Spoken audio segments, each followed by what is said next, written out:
real estate agent? Yes, I am. Great, because I have no idea what to do. I've been searching for homes online and I don't even know how much I can afford. I don't even know where to begin. I don't know what the process looks like, what I should or should not be doing before I talk to a lender. So any advice would help. Maybe just a few quick tips, that'd be really helpful. No problem.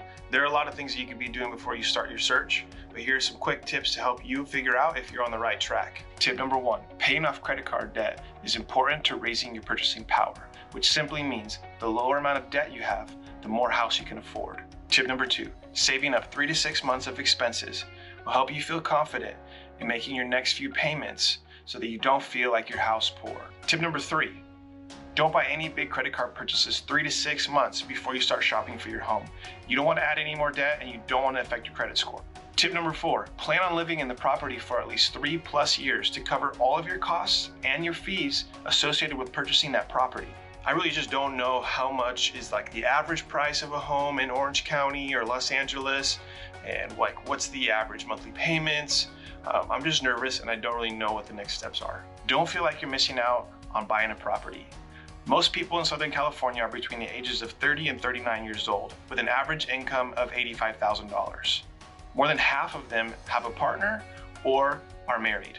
If you're trying to figure out where to purchase, Los Angeles metropolitan area, the average purchase price was $798,000. In Los Angeles, the average payments per month were $3,700. The monthly payments are generally high because people are putting smaller down payments, but that's totally fine.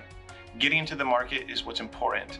As long as you're building equity and not necessarily wasting money on rent, you're in the clear. Thank you for helping me. Those were good tips. And now all I need to do is just find a realtor and find a lender and get my foot in the door. Thank you so much. No problem. Just make sure that you interview them thoroughly, as if you're the boss and you're hiring a new employee. You want to make sure that they check all the boxes that you're looking for and that you have someone that you can trust and communicates well. You want someone who's going to treat you right and is going to give you the necessary information that you need so that you can close on this house as soon as possible. This market is really intense, it's really fast, you got to make sure you're ready.